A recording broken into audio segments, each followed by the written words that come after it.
Sony just announced the new technical update to the PlayStation 5 in a 9-minute tech demonstration video, calling the new console the ps5 Pro. Sony states that this new console eliminates the need to pick between graphics and performance modes when playing a game, followed by a brief overview of the defining features of this console. Right. They also announced the price, $699 for a digital-only console. He forgot to mention that's just for the console and the basic controller. $700. You have to pay $80 for the disc if you want the disc drive, and then $30 for a stand. So really, if you want a complete package, let's say you don't care about digital, not digital. Let's say you don't care about physical games and you just want the stand because it looks nicer that way. You're spending like $700, almost $800 because you gotta also calculate taxes in the U.S. That's about $50, $750 plus the stand, like $800. You're spending about $800 on a console. So really, it's $800 if you just care about the stand, the console, getting the complete package. If you want to factor in the disc drive, that's another $100. So that's like almost $1,000, $950. That's insane. It might even be $1,000 after tax. How does this announcement compare to let's what the listen. ps4 Pro did relative to the ps4 Slim when it was first announced? Which ultimately brings me to the point of this video. Is the PlayStation 5 Pro a worthy and worthwhile update compared to prior releases? We'll see. Let's break it down and find out together.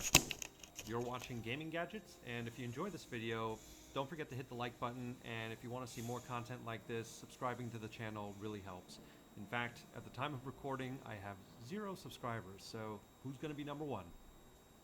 Okay. So just to quickly recap the 9-minute technical demo, Mark Cerny was the primary presenter, and he's essentially the PlayStation 5's chief architect and overall technical guru. And being a tech guy and not a marketing guy, I was kind of cracking up how he literally got to the point of announcing the ps5 Pro within the first 10 seconds of the video. He then goes into talking about the technical accomplishments of the original PlayStation 5 and just mentioning things like the enhanced CPU and GPU, which resulted in games having minimized or even in some cases no loading time. He talked about 3D audio as being an advancement, which I do remember that being something they piloted in the PlayStation 4 generation. Okay, be fair, does anyone really care about 3D audio?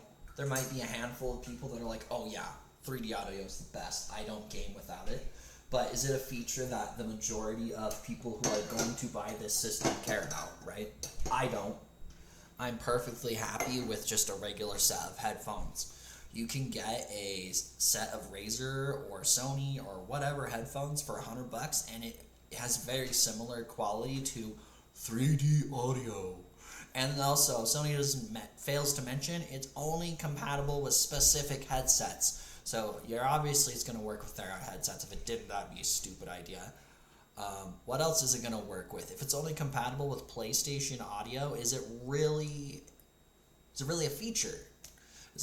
You're not giving consumers a choice. You're forcing them to buy your products. They are literally the Apple gaming, right? They're becoming the console version of Apple, basically. Well, anyway, let's keep going. But then he talked about the DualSense controller haptics as well. And in talking about all that, he mentioned that you had to make a decision in most games to choose between a high fidelity mode and a high performance mode in how the game is going to operate. So high fidelity mode essentially prioritizes ray tracing but runs at 30 frames per second, where performance mode reduces the graphical detail but runs at 60 frames per second, which is considered kind of like, as of right now, a very optimal form of playing these games. Okay. Do we see fidelity performance? I see very little difference. So for fidelity, the grass looks a little better. I don't think gamers care. I don't think I don't think it's worth shoveling over $200 extra just so a blade of grass looks nicer. Like, I don't care what Sony thinks that their investment is worth. That's not who's buying it. It's people who are consuming it that are buying it. You need to convince your average consumer that this is a worthy upgrade. So far, I'm not convinced. And he also revealed that a majority of players opt to run their games in performance mode, which really speaks volumes makes as to what sense. us gamers really prefer. I know I always pick performance mode when I'm playing any game.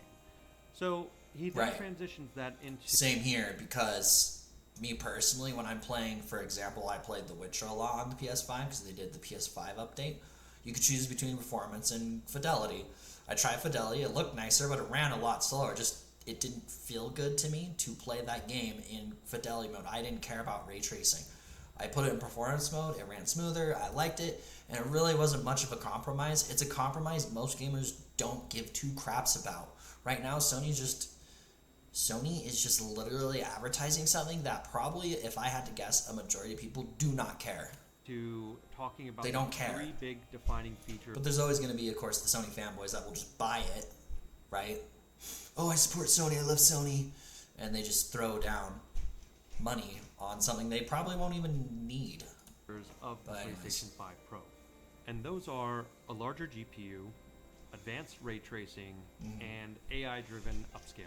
That's cool, we can get As that far on as a the GPU PC. is concerned, they talk about how it's larger, it's got faster RAM, but the key takeaway here is that it's 45% faster as far as the rendering is concerned. That's nice. And they don't mention anything about the CPU, so at this point, I guess we're just assuming it's the same. It's probably Then the the same, presentation goes into talking about advanced ray tracing, and this is already a feature on the PS5, but the PS5 Pro does it 2 to 3 times faster than the standard PS5. And I'm no technical expert, but I would assume that advanced ray tracing just builds off of the more capable GPU. So it's almost as if these first 2 out of the big 3 just a are little more one and the in-depth. same, or at least tied into one another. And the final feature is the AI-driven upscaling of pixels, which is they already call a thing in the PS5. PSR, which stands for PlayStation Spectral Super Resolution, which I was really cracking up about because as they announced that in the video, somebody simultaneously in the live chat said USSR. That's pretty funny. USSR. But this should be interesting because it essentially takes graphics that would be in performance mode and then it uses AI to fill in pixels. That's literally what the PS5 does already. Lo and behold, like, go look at any channel that reviews the PS5. What it does is it renders the image at 1800 by 1800, so it's slightly above 1080p. And then AI just generates a simulated 4K or 8K image. So it's not taxing the CPU, GPU as much. So you already have it on your PS5. Look like it is higher resolution. If you don't believe me, go look at your box. Doing a lot of comparisons showing It says 8K on the original PS5. So if PlayStation's lying, that's a lawsuit, which I don't think Sony wants.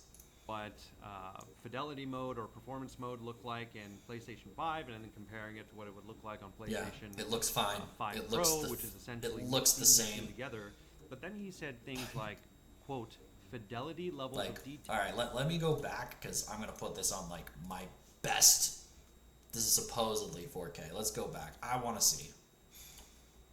Mark then goes into doing a lot of comparisons showing what fidelity mode or performance mode looked like nice, in PlayStation 5 and then comparing it to what it would look like on PlayStation 5 Pro, which is essentially mixing the two together.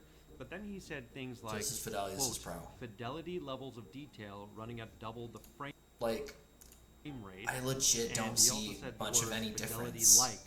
So I'm assuming it's not quite one for one the level of quality of the fidelity option, but it should be pretty close. Essentially, when he does so the rendering of the Jeep in fidelity mode's a little not as good. It's a very subtle difference. Yeah, exactly. But It's think of it really as if subtle. you're using a photo editing app or like on Instagram, if you use the sharpen filter, one photo looks a little blurrier than the other. And when I say photo, it's just a screenshot. But when it's all moving around, it takes a very keen eye, at least in this video, to notice the differences. But he does state, of course, that it's the most powerful console that they've ever built. No gamer is gonna care, you know? This is not selling me. I'm gonna go, well, what else?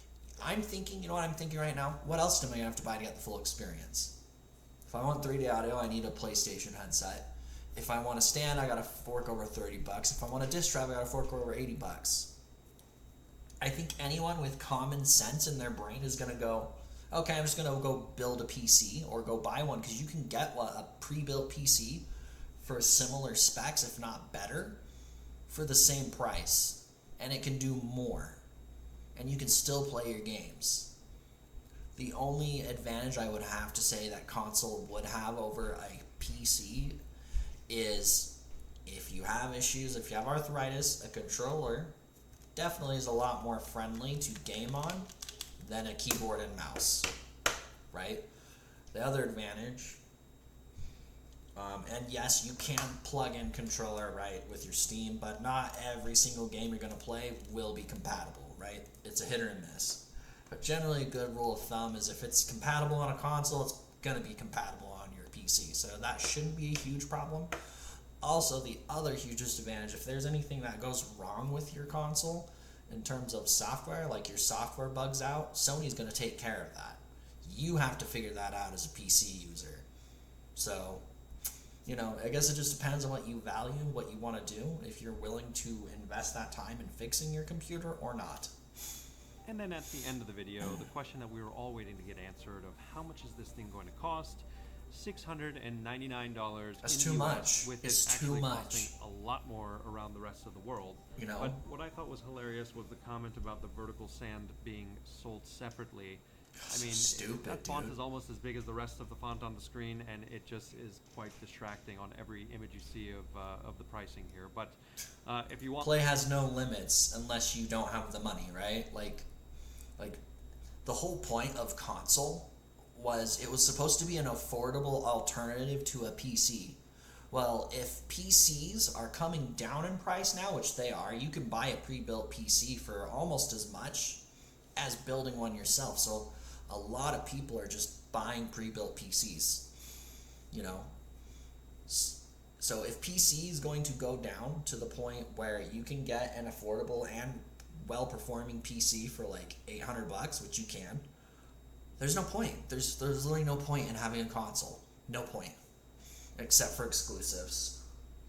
So, to me, Sony needs to offer something more than more performance, because you can get way more performance out of any PC for that same price point. the stand in the US, it's $29.99. Ridiculous. And oh, by the way, it Ridiculous. also does not include a disk drive. Yeah. Okay, so he that will does. run He you does another $80 include this in the game. US. That's ridiculous. Now, I know this wasn't a marketing video, but they left out some crucial details that I think could have also driven some additional value to justify the price here. Some sources after the video. What I would have done if I was Sony, if I was an executive, is I said, hey, the new PS5 Pro, it's going to be $600. And we've optimized the chip to be better. And then, we're actually going to make the Pro be upgradable just like a PC.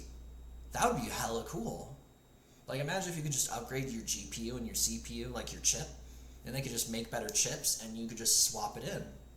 Swap it in, swap it out. It'd be just like a PC. And then it's $600. That would be great value.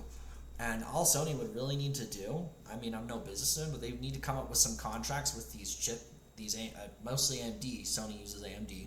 But if they had a contract with AMD where they could have specific tiers of upgrades for each generation, that'd be really cool, man. Like, imagine a console you could upgrade freely that consumers had a choice to do. And then that way, if you want to build a more budget-friendly PS5, you can. But they're not doing that. Was published. Note that the PS5 Pro is going to have a 2 terabyte solid-state drive. Now, that's nice. Okay, so 2 terabyte SSD is really nice. That's pretty good. Confirmed by Sony, but it seems to have been kind of leaked by a reputable source. But then the PlayStation blog, which announced the PS5 Pro, confirmed that Wi-Fi 7 was going to be on this device. But then, hilariously, they go. The thing about Wi-Fi 7, if that's true, is it's not widely adapted yet. So, and the thing is, most people don't understand about Wi-Fi 7. You have to have a router that can do it. Most people don't have Wi-Fi 7. That's still fairly new. And talk about other features that I would have just are stuck going to be on with this device 6. that were already on the PS5. So they talk about VRR and 8K gaming being supported, which I thought was kind of funny. It's already supported on the PS5. It already does up it. The technical update, and more or less you now have a gist of what the PlayStation 5 Pro entails. Now, let's take a look back at the PlayStation 4 Pro and see how that stacked up to the PlayStation 4 Slim at that time. Right. The year was 2016. Exactly. I remember that. Actually, I was 3 thinking about years getting a after PS4 the launch Pro. of the Looked original good too. PlayStation 4, Really good. where 4K TVs were on the cusp of being normalized and the soon-to-be archaic 1080p displays were all on fire sale at Best Buy. Sony announced a technical update to the PlayStation 4 line called the PlayStation 4 Pro. And this new console's defining feature was that it would finally take your PlayStation 4 out of the 1080p era and put you straight into the middle of the new high-resolution 4K world. It was an extremely popular console update at the time, with only a modest $100 price increase from the Which base is PS4 great. price, coming in Yeah. at only $399. But what most people forget is that when the PlayStation 4 originally launched in 2013, It was 400. it had a $399 price tag. And in fact, a few months prior to the PlayStation Pro coming out, they released a new PlayStation 4 Slim, and they reduced the price down to $299. So Yeah, but I'm gonna comment on that. He might say the same thing in the future video. This is just with any technology. Whenever technology first comes out, it's expensive. And then as it's gradually more readily available, it reduces in price because now there is a large supply of that. And there's usually not as much of a demand. Most people, when they see an announcement, they're going to go buy it, and then it's hype. So, they launch it, they sell it, and then once it's out for a bit, the demand goes down, the price goes down, because they still want people to buy it, but they also don't want to lose money.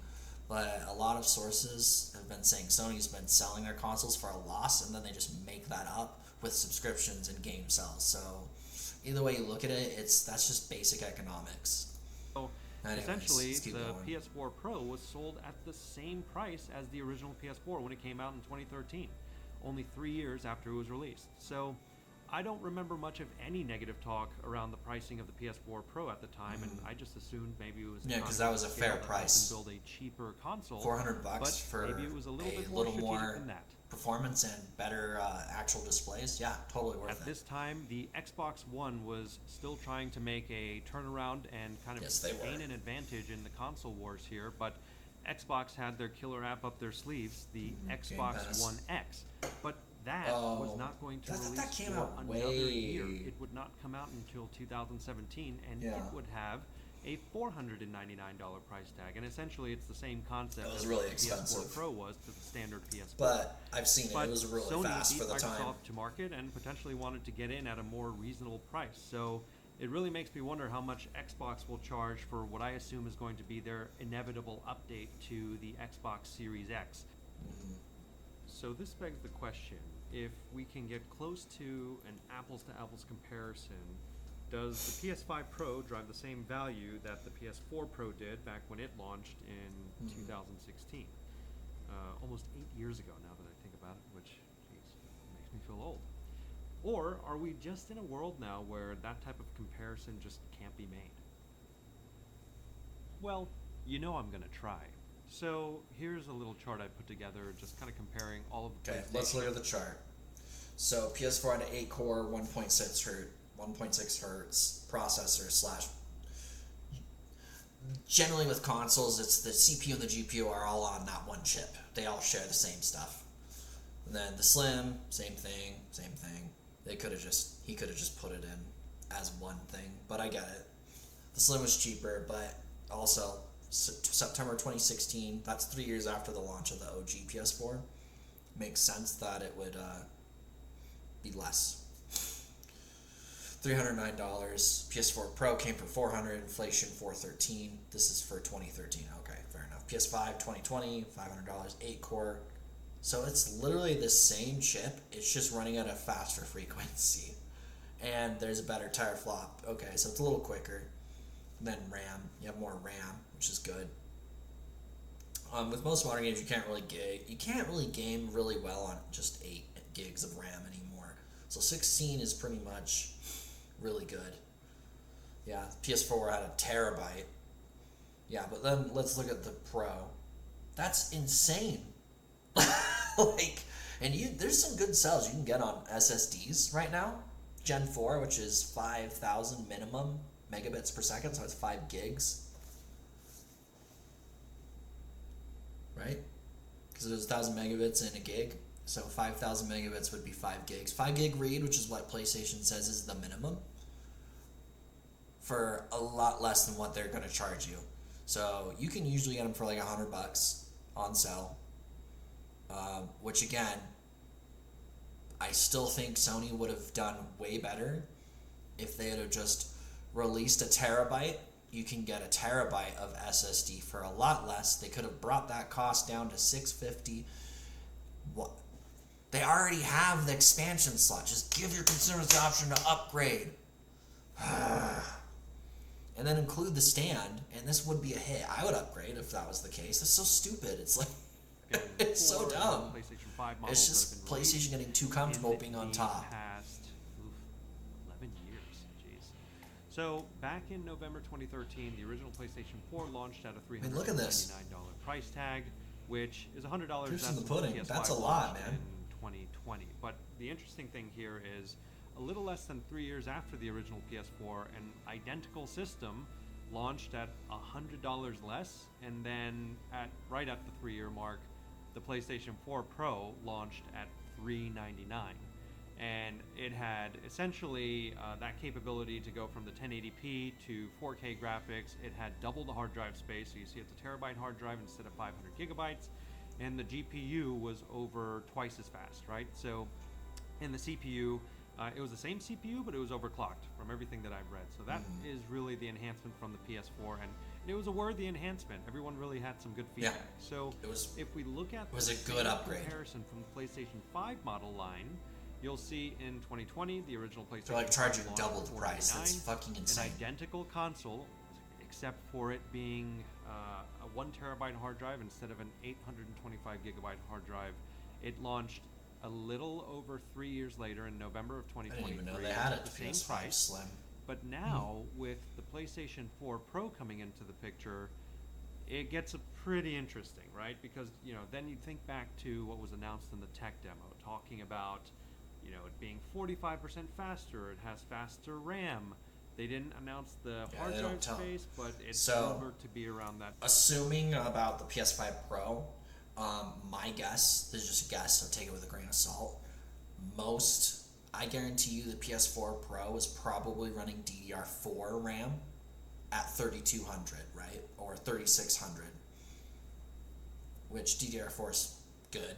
PS5 is probably running DDR5 16 gig at 3600 mega transfers or something like that. They have RAM right now that can run at around 42 to 4600 mega transfers, which just means you're going to be able to load things quicker. It's just a little bit better performance, right? So it's probably just the same type of RAM. I would assume it would be DDR5 at like 3800 mega transfers or something. They're probably going to go with something that's cheap but still performing well. That's what I would do. At 2 terabyte mark, and then all this stuff about the whole AI enhancements, and we don't know if that uses a different CPU or can do it with the existing CPU.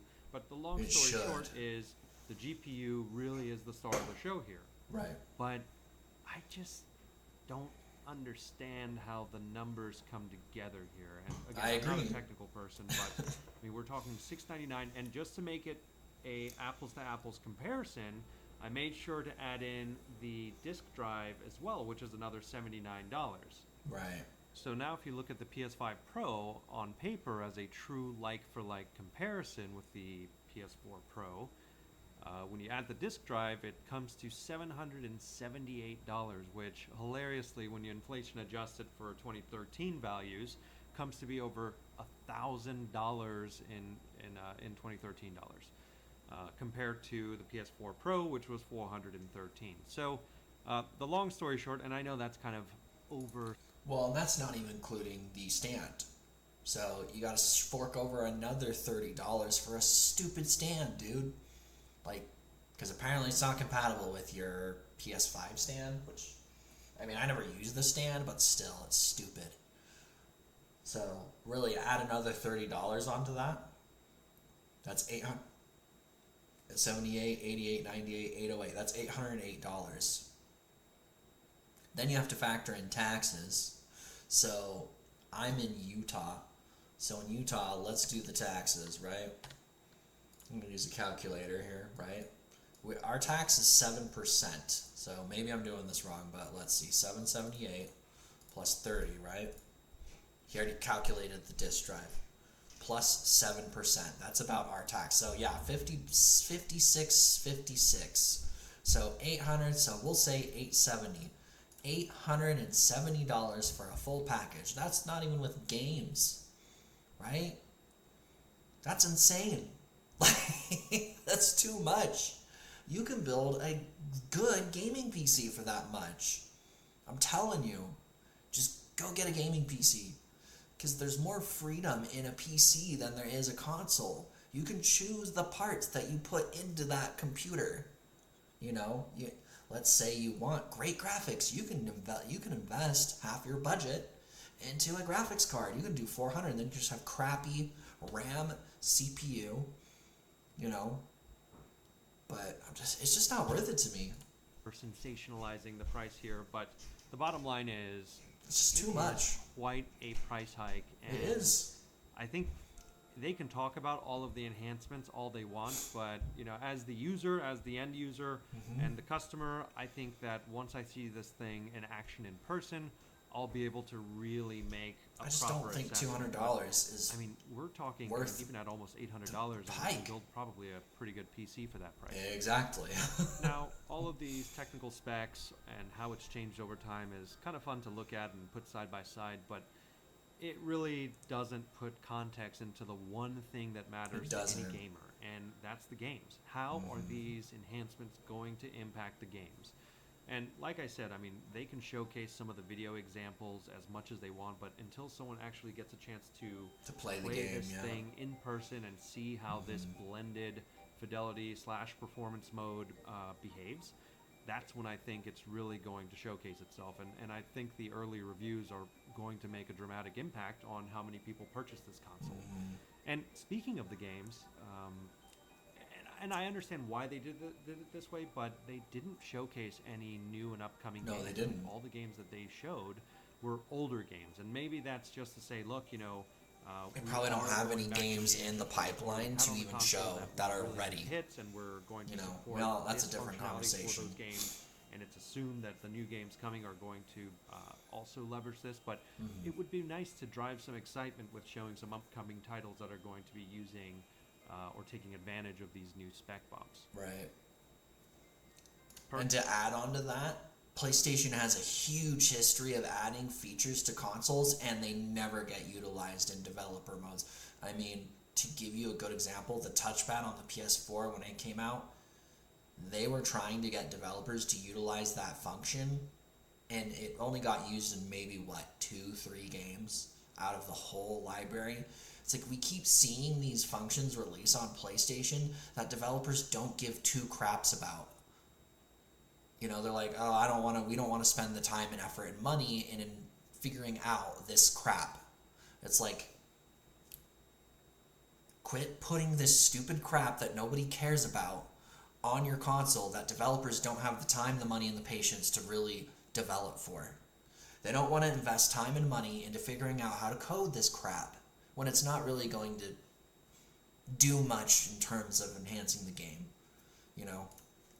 Personally, it's really stupid. I'm most excited about Gran Turismo 7 because I actually have a racing simulator set up at my house, and I use it all the time on GT7. So nice. If you're going to give me more performance and graphical fidelity, I'm all for that. But if but we I don't know if back that's to worth the price, this though. video here, I think you really have to segment out the potential PS5 Pro customer into two categories. Whether you're a casual gamer who just wants to have some fun with video games, or if you're an enthusiast. I think the casual gamer, they're probably going to just go buy a PS5. I mean, I don't know if they're really going to get they're going to be cheaper in paying an additional $200 for the Pro. And that's, by the way, not to say that Sony wouldn't drop the price on the PS5 ahead of the holidays. I don't know if that's still an announcement. Well, I don't think they're going to, this is my prediction here. I don't think Sony's going to drop the price. I think they're going to incentivize retailers to bundle things into the console to justify the price. They're like, oh yeah, it's an older console, but we'll include God of War and a year of PlayStation essentials.